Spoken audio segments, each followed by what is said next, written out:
संजमो तवो देवा वेतनमं सन्ते जसधमे सया मणो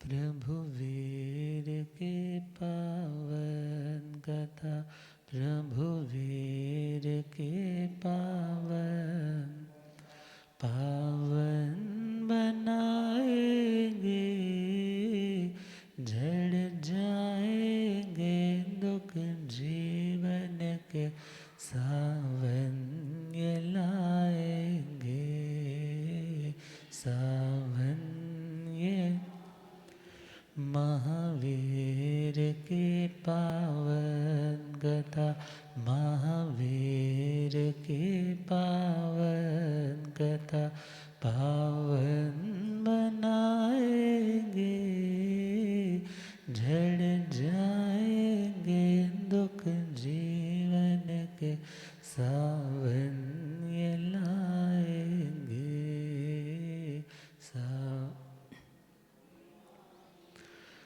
प्रभु सोचते से आर्य क्षेत्र उपसर्ग हटल जाते उपसर्ग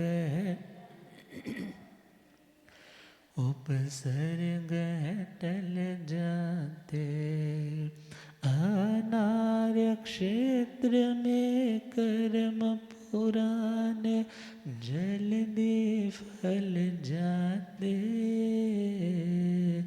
जल्दी फल जाते जल्दी अल्पकाल बहु निर्जरा अल्पकाल बहु ऐसे हो पाएंगे प्रभु वीर की पावन कथा पावन बनाएंगे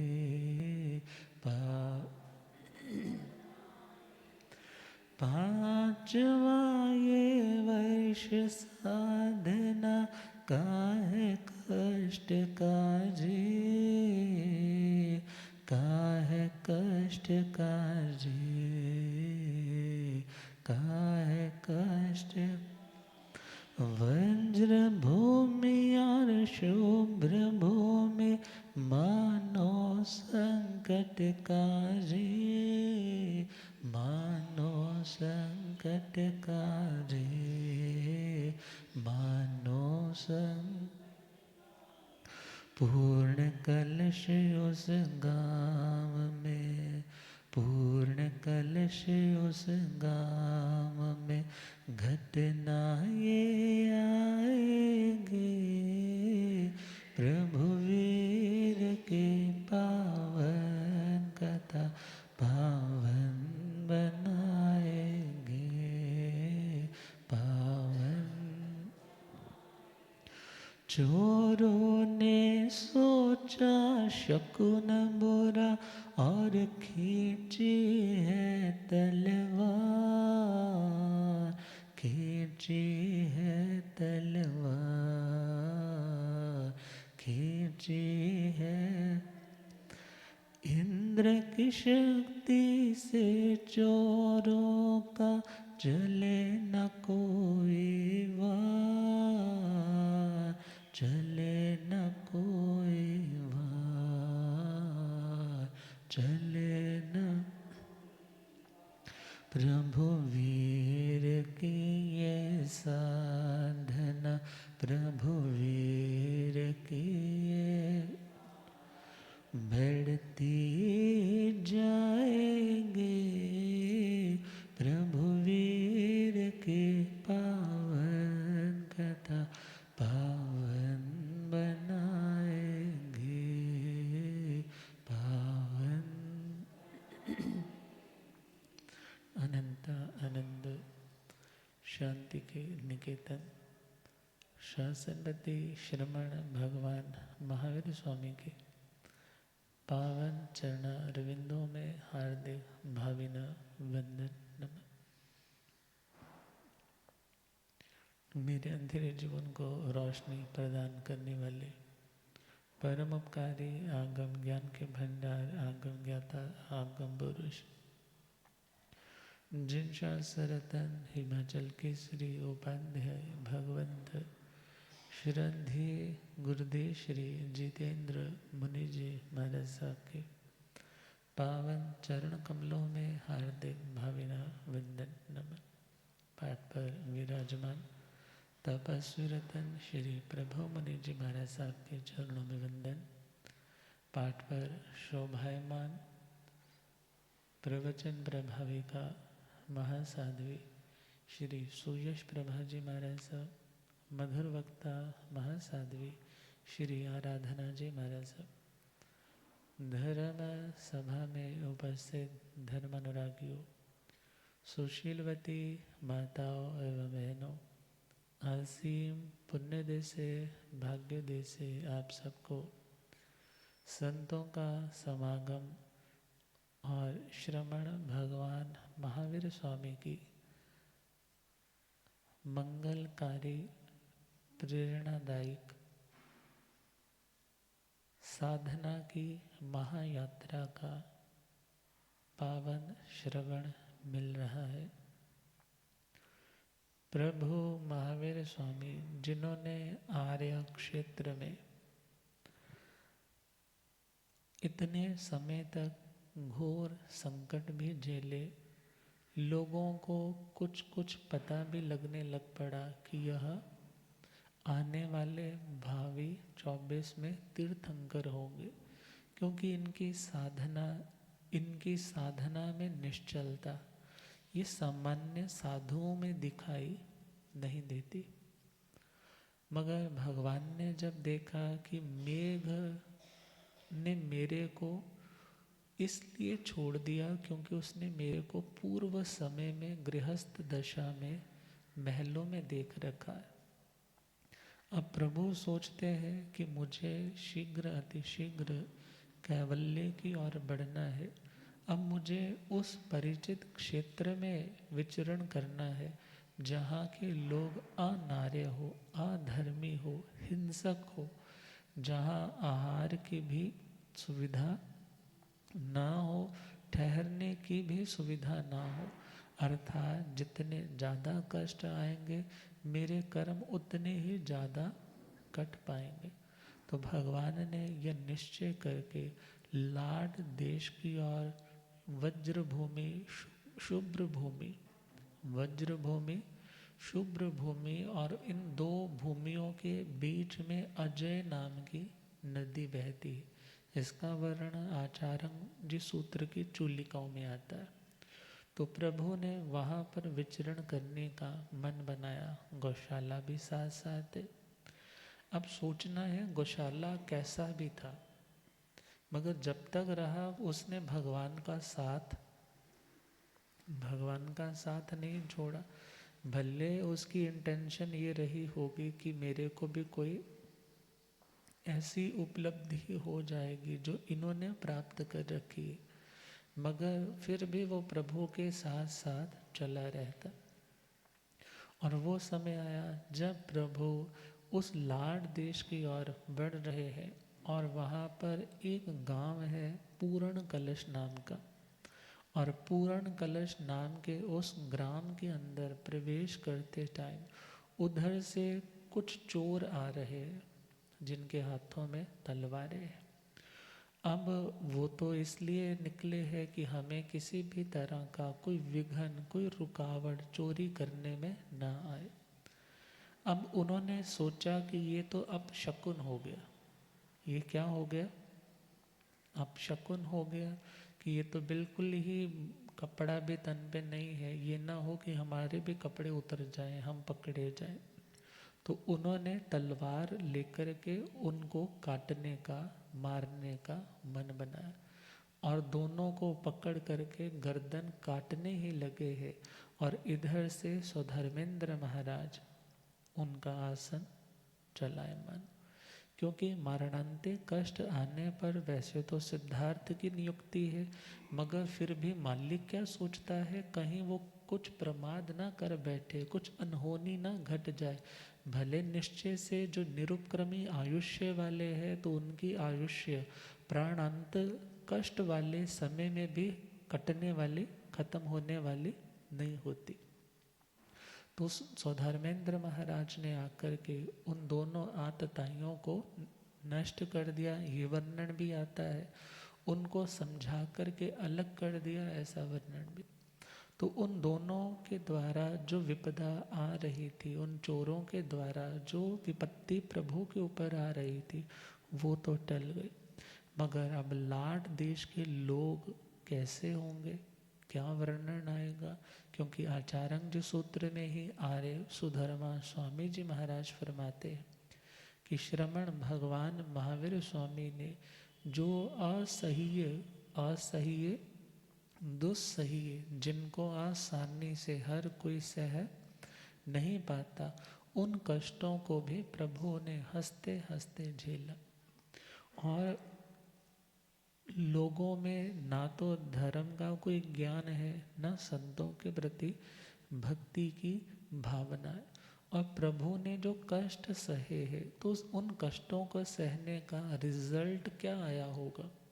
पहला रिजल्ट तो भगवान को बहुत लाभ होगा। दूसरा रिजल्ट है कि प्रभु की करुणा, सहनशीलता, पेशेंस लेवल की इतनी ऊंची ऊंचाई जो प्राप्त कर रखी है, प्रभु के ऐसे पर्सनैलिटी को, बिहेवियर को देख करके वो पत्थर दिल लोग भी पिघल जाएंगे। उनके मन में भी संतों के प्रति ज़्यादा नहीं तो कुछ श्रद्धा तो आएगी ही कि कमाल है, इतने कष्ट दिए मगर इन्होंने हमारे ऊपर कोई भी प्रहार आगे से नहीं की। तो लाड देश के क्या क्या कष्ट आते। लाड देश के हिंसक निष्ठुर लोग नजर आते, लोग नजर आते, लोग नजर आते। धिक्कारते प्रभु वीर व गौशाले को तड़पाते, गौशाले को तड़पाते, गौशाले को। कुत्ते शिकारी छोड़े, कुत्ते शिकारी, दया उनको नाएंगे, प्रभु वीर के पावन कथा पावन बनाएंगे, पावन। वो नोचते हैं पिंडलियाँ, कोई भालों से मारे, कोई भालों से मारे, कोई भालों।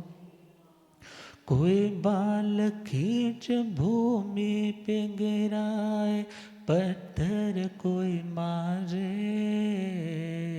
पत्थर कोई मारे, पत्थर।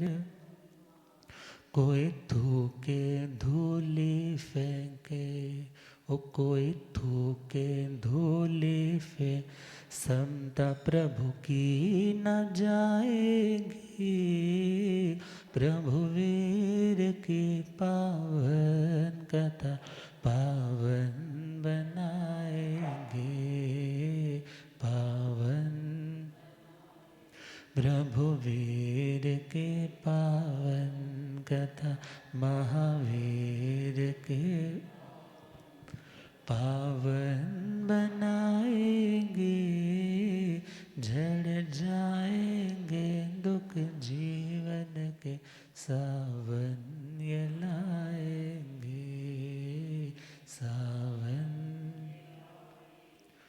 प्रभु उस लाट देश में, राड देश भी बोलते हैं, वज्र भूमि, शुभ्र भूमि, दो भूमियों के एरियाज के नाम है। एक दक्षिण की ओर है, एक उत्तर की ओर है। और वहाँ के लोग, उनकी डाइट ही जब बुरी है, क्यों? क्योंकि जब डाइट उनकी नॉन वेजिटेरियन होगी, डाइट उनकी अच्छी नहीं होगी, तो चिंतन उन लोगों का अच्छा कहाँ से होगा? और जब चिंतन अच्छा नहीं है तो वो सामने वाले को पीड़ा पहुंचा करके, उसको तड़पा करके ही खुशी मनाते। निश्चय से तो भगवान का कर्म उदय है, वो निमित्त बन रहे हैं, मगर व्यवहार के धरातल पे बुरा निमित्त भी बनना पाप को बांधने का कारण बन जाता है। मगर वो अनजान लोग शायद इस बात से अनभिज्ञ है, इस बात को जानते नहीं। तो प्रभु विचरण कर रहे हैं, और प्रभु सपोज गोचरी के लिए जाते हैं, तो लोग भगवान पर कोई धूली फेंकने लग जाता है, कोई थूक थूकने लग जाता है, कोई प्रभु को भालों से, जिनके आगे तीखा तीखा शूल होता है, भालों से मारते हैं। जैसे पशुओं को शिकार करने के लिए, एनिमल्स का शिकार करने के लिए वो शस्त्र प्रयोग किए जाते, तो वैसे भालों से प्रभु के ऊपर आक्रमण करते। और कभी अपने शिकारी कुत्तों को भगवान के पीछे लगा देते हैं और उनको इंस्टिगेट करते हैं कि प्रभु को काटो, मारो, और प्रभु की पैरों की पिंडलियाँ, उनको वो नोचते हैं, खून बहता है। मगर प्रभु समता की साधना में, मेरे कर्म कट रहे, मैं देह नहीं हूँ, मैं आत्म स्वरूप तत्व हूँ, ये पुद्गल हट रहा है, मगर पुद्गल मेरा धर्म नहीं।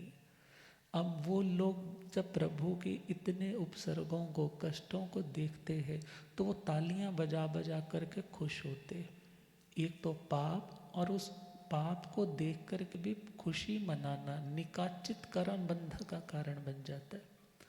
और प्रभु के पीछे बच्चे दौड़ते हैं, कंकर तीखे तीखे उठा उठा करके मारते हैं, और बुरा भला कितना कुछ बोलते हैं, मगर प्रभु जानते हैं, देखते हैं, कोई प्रतिक्रिया नहीं करते। और इस प्रकार चलते चलते किसी को ऐसा क्रोध जागता है कि ये तो कुछ भी नहीं कह रहा, तो पीछे से अटैक करके प्रभु के बालों से पकड़ करके उसको धरती पे पटक देते। मगर फिर भी प्रभु संभल करके उठ करके चलने लग जाते, मगर किसी के साथ किसी भी प्रकार का झगड़ा नहीं करते। अब विचार करो, इतनी सहनशीलता, इतनी समता कैसे आ गई? कभी वो विश्वभूति के भव में थे, तो छोटी सी बात को लेकर करके गाय ने ये टक्कर मारी थी, और उस टाइम भाई के मजाक से उस गाय को ऊपर उछाल दिया था। आज लोग टक्करें भी मार रहे हैं, पकड़ करके नीचे भी पटक रहे, मगर भगवान जानते हैं, यदि प्रतिकार किया, यदि मैंने इनके साथ किसी भी प्रकार का झगड़ा किया, तो मेरा भव भ्रमण बढ़ जाएगा, मैं तो मुक्ति का राही हूँ, मुझे दुनिया की इन उलझनों में उलझना। और कहा करते हैं ना, जब हाथी निकलता है, कुत्ते भौंकते भी हैं तो हाथी को कोई फर्क नहीं पड़ता, वो अपनी गज हस्ती की चाल चलते जा रहे। लोग क्या बोल रहे हैं, क्या चिल्ला रहे हैं, क्या फेंक रहे हैं, क्या मार रहे हैं, प्रभु इन बातों की और कोई ध्यान नहीं दे रहे। अब प्रभु चलते चलते, बढ़ते बढ़ते इन कष्टों को बड़ी समता से सह रहे।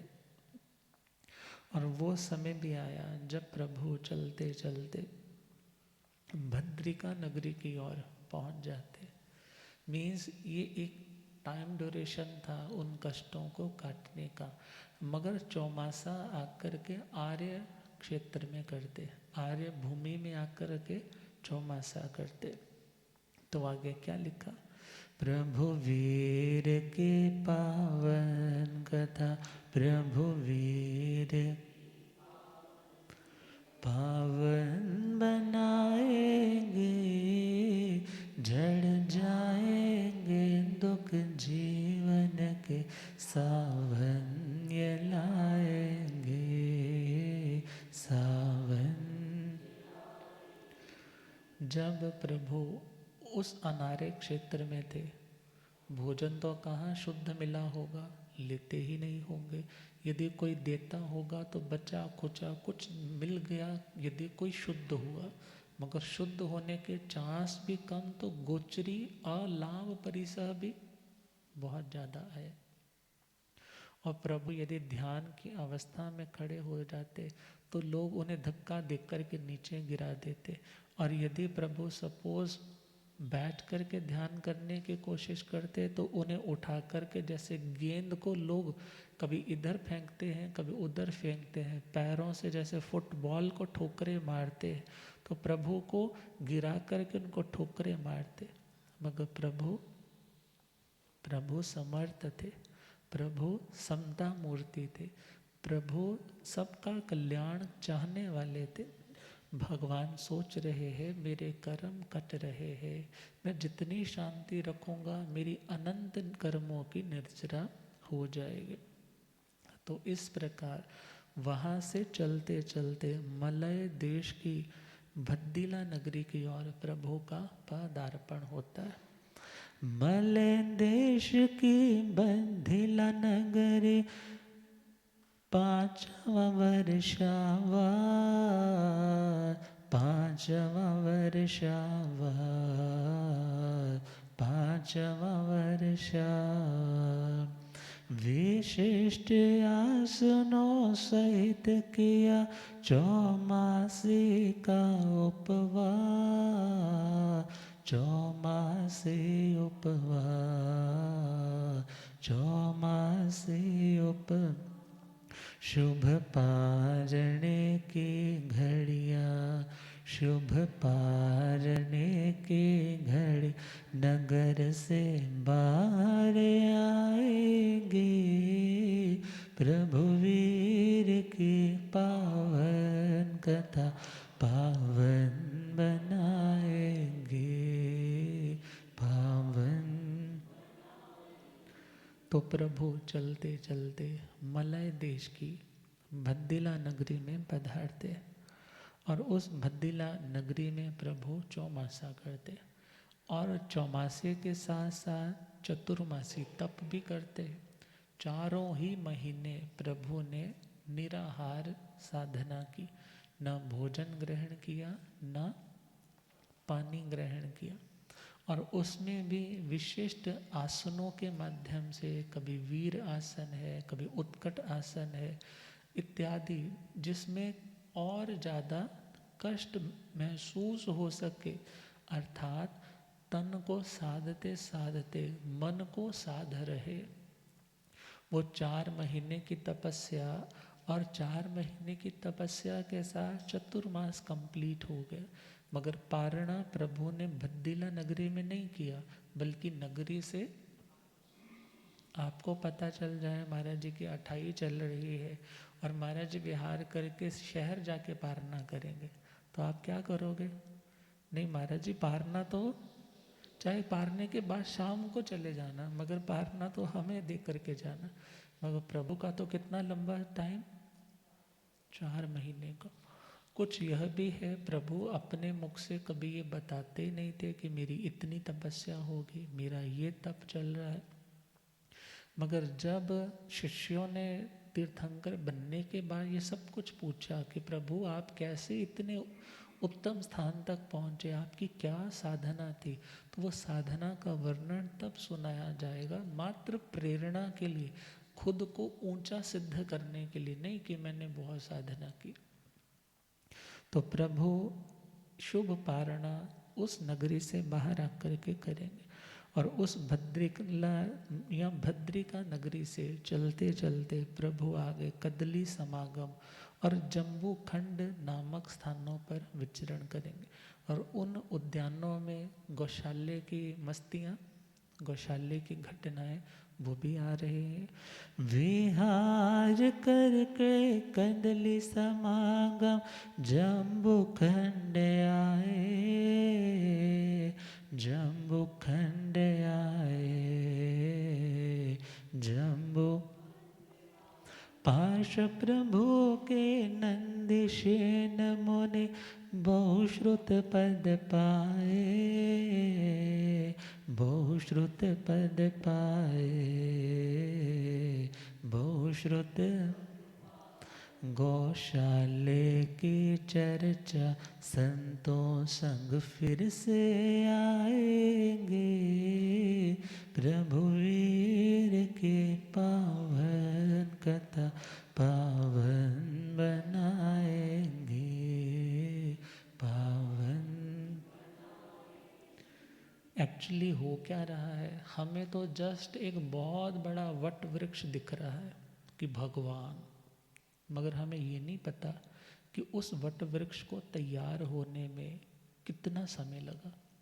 उस वृक्ष ने कितनी आंधियाँ, कितनी सर्दियाँ, कितनी गर्मियाँ, कितने तूफान सहे, कितने लोगों के पत्थर खाए, फिर जाकर के आज दुनिया को छांव देने के समान एक उत्तम आधार बन पाया है। तो प्रभु विहार कर रहे हैं भद्दिला नगरी से, और चलते चलते कदली समागम स्थान का नाम है, वहाँ पहुँचे। प्रभु तो जाकर के अपनी साधना में कालसर्ग में स्थिर हो गए। 11 अंगों का उनके पास ऑलरेडी पूर्वों का, पिछले जन्मों का ही ज्ञान है, तो वो सारा ज्ञान तो रिकॉल होता ही रहता है, मगर उसके साथ साथ द्रव्य के पर्यायों के ऊपर, वस्तु के अर्थ के ऊपर चिंतन में गहरे धर्म ध्यान और शुक्ल ध्यान की ओर बढ़ रहे। और वो समय आया जब प्रभु वहाँ पर विराजे कदली समागम में, और इधर गौशाले ने देखा कि सामने बहुत से लोग हैं जो दही भात खा रहे हैं, क्योंकि उस एरिया की स्टेपल डाइट है चावल। जैसे हमारे तो रोटी, जैसे पावड़ों के शाम को गोचरी पे पुराने संत कहते हैं भावड़ो तो क्या खाते हैं शाम को, पीली दाल। क्या खाते, मगर बहुत से कह देते हैं नहीं महाराज हम तो पीली दाल नहीं खाते, ये होता है हमारे महाराज भी यही खाते हैं तो हम भी यही बना ले। मगर खैर वो कल्चर, एक स्टेपल डाइट, भोजन की पौष्टिकता को ध्यान में रखते हुए भोजन चलता है। तो उधर चावल की ज़्यादा पौष्टिकता मानी जाती, और वहाँ के लोग दही मिलाकर के जो भात, जो चावल इत्यादि खा रहे हैं, एक बहुत बड़ा वहाँ पर आयोजन है। क्यों?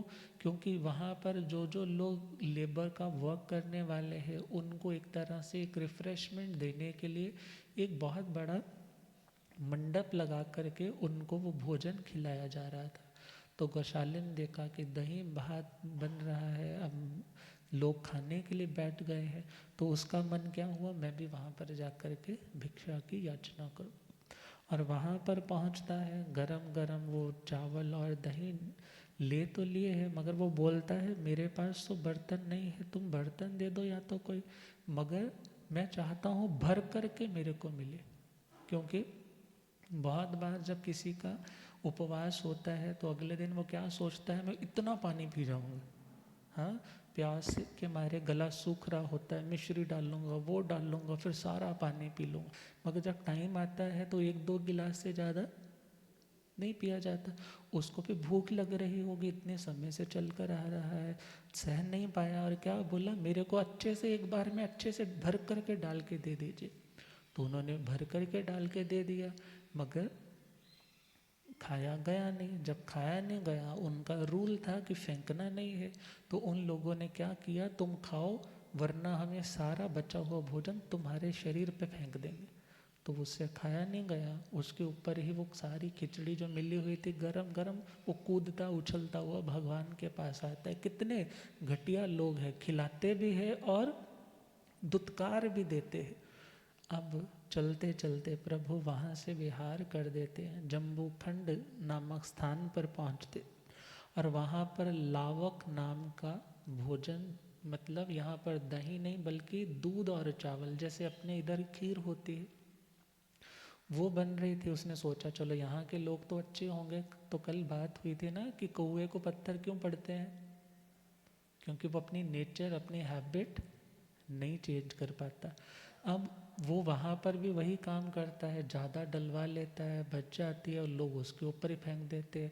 फिर वहाँ से उछलता हुआ, चिल्लाता हुआ, लोगों के बारे में गलत बोलता हुआ वहाँ से निकल पड़ता है। कहीं कहीं कथाकारों ने कहा है, उसने क्रोध के आवेश में कहा कि मेरे भगवान के तपस तेज से तुम्हारा यह सारा भोजनालय जल जाए, और किसी व्यंतर देव ने उसको भी जला दिया। अब उसको तो ये हो गया कि मेरे भगवान में बहुत ताकत है, मैं जो सोचूं जो चाहूं, जो मेरी नहीं माने, सीधी सी छड़ी है, भगवान का नाम लो, सामने वाले को नष्ट कर दो। तो प्रभु वहाँ से विहार करते करते तंबाक नगरी की ओर पहुँचते, और उस तंबाक नगरी में नंदीसेन नाम के भगवान पार्श्वनाथ जी की परंपरा के एक महास्थविर पद से विभूषित बहुश्रुत मुनिराज विराजमान है, और वे जिन कल्प की साधना कर रहे। किसकी साधना? पहले हमने मुनि चंद्र स्वामी जी का सुना था, यहाँ वाले मुनिराज का क्या नाम है? नंदीसेन जी। और वो जिन कल्प की जो हमने 5 राउंड सुने थे कि 5 राउंड होते हैं, वो अपनी सत्व की शक्ति की परीक्षा के लिए पहले उपाश्रय में कात्सर्ग करते हैं, फिर टाइम आने पे उपाश्रय के बाहर गेट पे रात के टाइम कात्सर्ग में खड़े हो जाते हैं, फिर 3rd राउंड चौराहे पे, 4th राउंड किसी शून्य खाली खंडहर मकान में, और 5वां किसी शमशान भूमि पे। तो ये तीसरा राउंड कर रहे हैं। तीसरा राउंड कहाँ आएगा? हाँ, चौराहे पे। तो ये चौराहे पे अपनी साधना अपने कात्सर्ग में मगन है, और इन्होंने कोई अपना योग्य संत देख करके उसको चार्ज दे रखा है कि तुम सब संतों की सारणा धारणा वारणा का ध्यान रखो। और प्रभु विहार करते करते तो पहुंच गए हैं उसी नगरी में, तंबाक नगरी में। और वहाँ पर पार्श्वनाथ प्रभु के वो नंदीसेन मुनिराज के शिष्य गौशाला गोचरी के लिए आज्ञा तो क्या मांगनी है, ये कहता है कि प्रभु चले, तो क्या आंसर आया कि आज तो हमारा उपवास है। कौन कहता है? सिद्धार्थ। वो क्या बोलता है? आज तो उपवास है, आज गोचरी पे नहीं जाएंगे। और वो चल पड़ा है गोचरी लेने के लिए, और रास्ते में वो संत दिखे, और उन संतों को देख करके, उनके रंग बिरंगे कपड़ों को देख करके क्या बोलता है, अरे तुम कौन हो? बोले हम जैन संत है, निर्ग्रंथ है, तुम्हें शर्म नहीं आती झूठ बोलते हुए? खुद को संत भी कह रहे हो, रंग बिरंगे कपड़े भी पहन रखे हैं, अपरिग्रही भी कहते हो, और पात्रे भी उठा रखे हैं। मगर उनके साथ बात करते करते उसको क्रोध आ गया। किसको? गौशाले को भी, उन संतों को भी आ गया। गौशाला कहता है संत देखने हैं तो मेरे भगवान को देखो। वो कहते हैं कि तेरे जैसे ही होंगे तेरे भगवान, तेरे को देख करके पता चल रहा है कितने की अक्ल सिखाने वाले तेरे भगवान है, जिन्होंने ये नहीं बताया कि भगवान पार्श्वनाथ जी की परंपरा के संत भी विचरण करते। मगर वो इस तरह का झगड़ा सा हुआ कि उसने कहा मेरे भगवान का तपस तेज होगा तो तुम्हारा उपाश्रय जल जाएगा।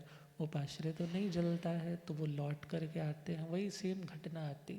और फिर उसके बाद रात्रि के समय सिद्धार्थ व्यंतर क्या बताता है कि उन मुनिराज को क्या हुआ है? अवधि ज्ञान। क्योंकि जब देव दुंदुबियाँ बजी कि एक आरक्षक कर्मी ने, एक सिक्योरिटी वाले ने जो नगर में घूम रहा था चौराहे पे, संतों को ध्यान में देखा, तो वो समझ नहीं पाया, उसको लगा कोई चोर खड़ा है, सहम गया है मुझे देख करके, और उसने अपने शस्त्र के प्रहार से संत को मार दिया।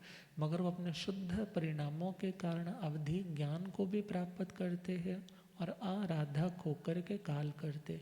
देवी देवता वहाँ पर 5 दिव्य प्रकट करते हैं। गौशाला देखने आता है, जब देखता है बड़ा प्रसन्न है, संतों को आकर के कहता है कि तुम तो घोड़े बेच कर के सोए हुए हो, और तुम्हारे गुरु तो परलोक को चले गए, तुम्हें कोई ख्याल ही नहीं। तो वो देखने आते हैं, और फिर सेम घटना आती है कि उन्हें पश्चाताप होता है।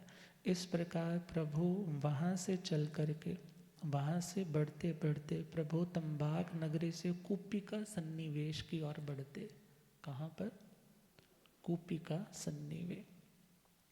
नंदीसेन मुनि जिन कल्पी समता को धार लिया, समता को धार लिया, समता को। आरक्षक पुत्र ने चोर समझ उनको है मार दिया, उनको है मार दिया, उनको है।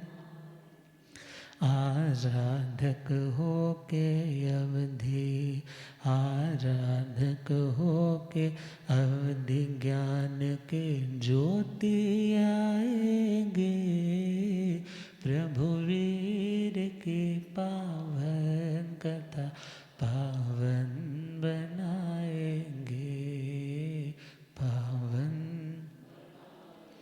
फिर गोपिका सन्निवेश में प्रभु चोर समझ पकड़े, प्रभु चोर समझ पकड़े, प्रभु चोर समझ।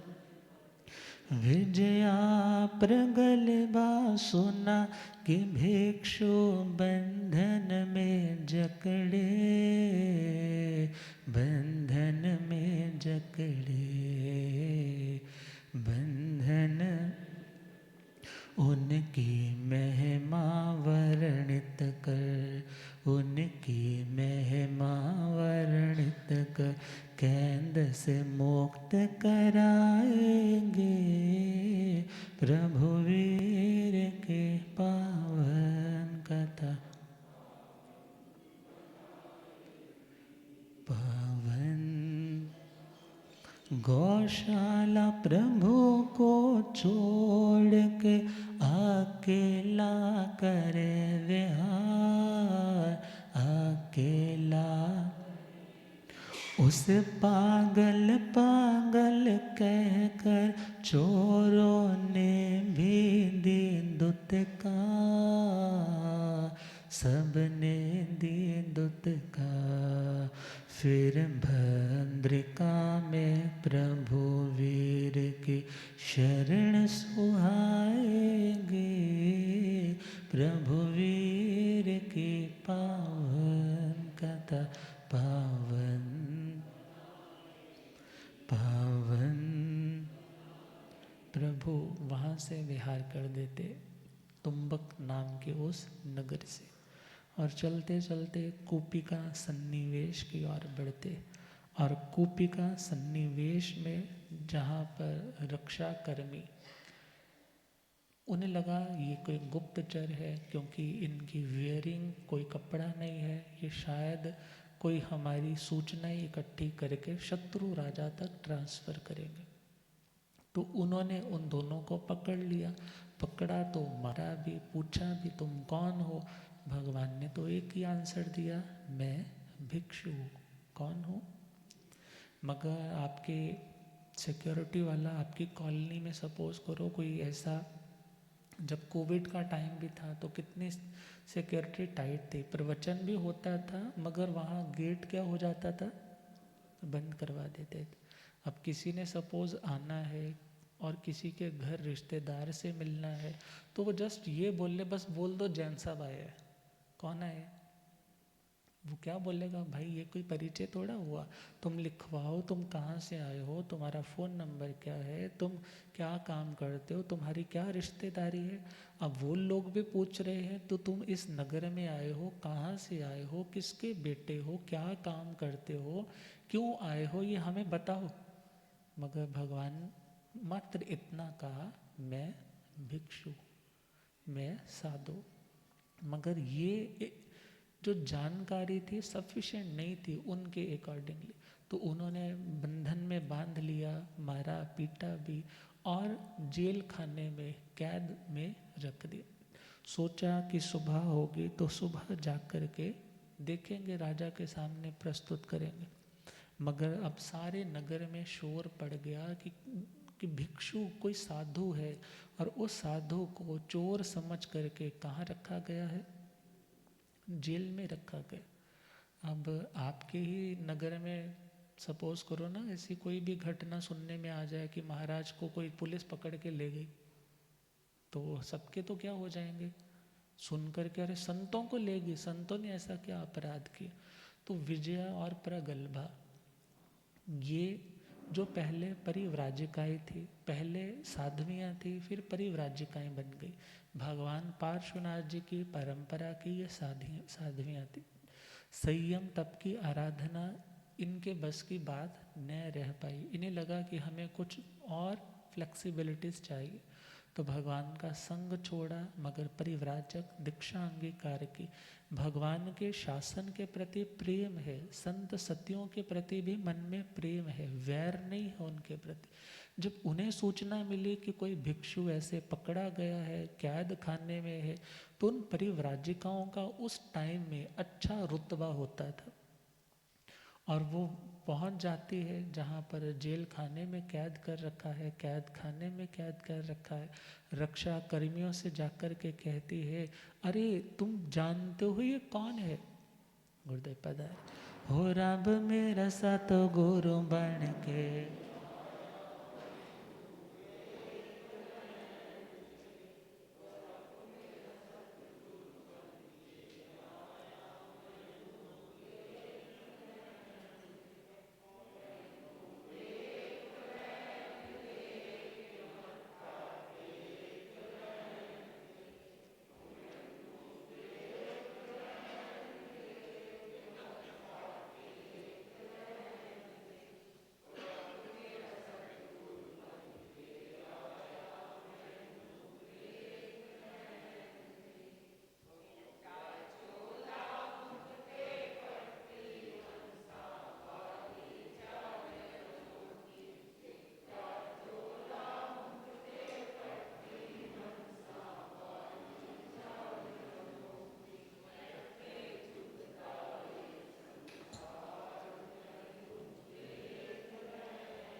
होए ते चुकदाए संसार मैनो, हो रब मेरा सतगुरु बन के आया मैनो। ओ पौंदे पौंदे पाड़ी देंदा सुख, बूटे हरे कर देंदा पौंदे।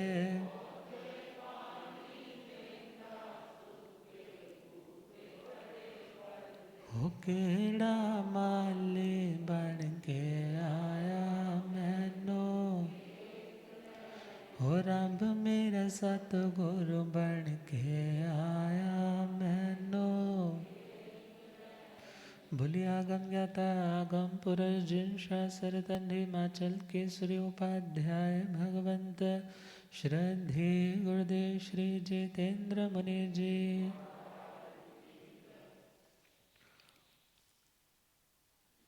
प्रभु ये नहीं बता रहे अपने मुख से कि मैं कौन हूँ, कुंडलपुर के महाराज सिद्धार्थ का छोटा बेटा हूँ। मैंने तो साधु दीक्षा ग्रहण की है। मगर विजय और प्रगल्भा जैसे ही वहाँ पर पहुँचे, रक्षा कर्मियों को दुत्कारते हुए बोली, क्या तुम्हें नहीं पता कि संत में और किसी चोर में क्या अंतर होता है? इनके पास क्या देखा तुमने जो इनको तुमने पकड़ लिया? ये तो मौन वृत्ति अंगीकार करके चल रहे हैं। जब से दीक्षित हुए हैं इन्होंने प्रण लिया था कि मैं मात्र कुछ शब्दों को छोड़ करके बोलूँगा नहीं, अपना परिचय साधु हूँ, इसके अलावा दूसरा परिचय दूंगा नहीं। ये तो हमारे आने वाले 24 में तीर्थंकर भगवान है, तुम इनको जल्दी से छोड़ दो वरना कुछ भी अनर्थ हो सकता है। इनकी सेवा तो देवी देवता भी करते। जैसे ही सुना, उनको क्षमा याचना करते हुए वहाँ से रिलीज कर दिया। मगर गौशाला सोचता है यहाँ रहना तो खाला जी का बाड़ा, कभी कोई पकड़ लेता है, कभी कोई मार पीट करके फेंक देता है, कभी क्या हो जाता है, भगवान भी बचाते नहीं। अब कहने लगा, प्रभु मेरे से तो नहीं निभती आपके साथ, मेरी तो आपके साथ निभ नहीं सकती। भगवान ने नहीं कहा कि तू जा, भगवान ने नहीं उसको कहा कि तू मुझे छोड़ जा, मगर वो खुद ही क्या बोलता है कि मैं ऐसे स्थान पे रह नहीं सकता, मैं अकेला विहार करूँगा, मैं अपने मर्जी से चलूँगा, मगर मैं बोलना भी चाहता हूँ कि मैं ये हूँ, मगर आपके कारण के गुरु नहीं बोल रहे तो मैं भी चुप रहता हूँ, मेरे को भी लोगों की मार खानी पड़ती। तो प्रभु को छोड़ करके अलग विहार कर देता है। प्रभु वैशाली की ओर बढ़ जाते हैं और ये अलग रास्ते से बढ़ते बढ़ते फिर आगे आकर के फिर ज्वाइनिंग होगी। मगर इस अंतराल में एक लोहारशाला में प्रभु रुकेंगे, वहाँ का कष्ट आएगा। फिर कठपुतना का कष्ट आएगा, जो कभी त्रिपृष्ठ वासुदेव के भव में उनकी महारानी थी। क्या कष्ट आते हैं, क्या उपसर्ग आते हैं, प्रभु की सहनशीलता किस तरह से हमें शिक्षाएं दे करके जाती है, तो उसके बारे में अब हम मंडे को सुनेंगे। कब सुनेंगे?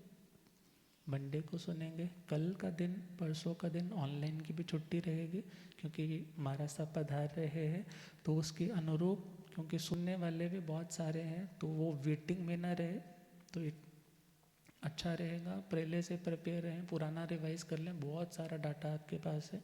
तो इन्हीं मंगलमय शुभ भावनाओं के साथ आज के लिए इतना ही।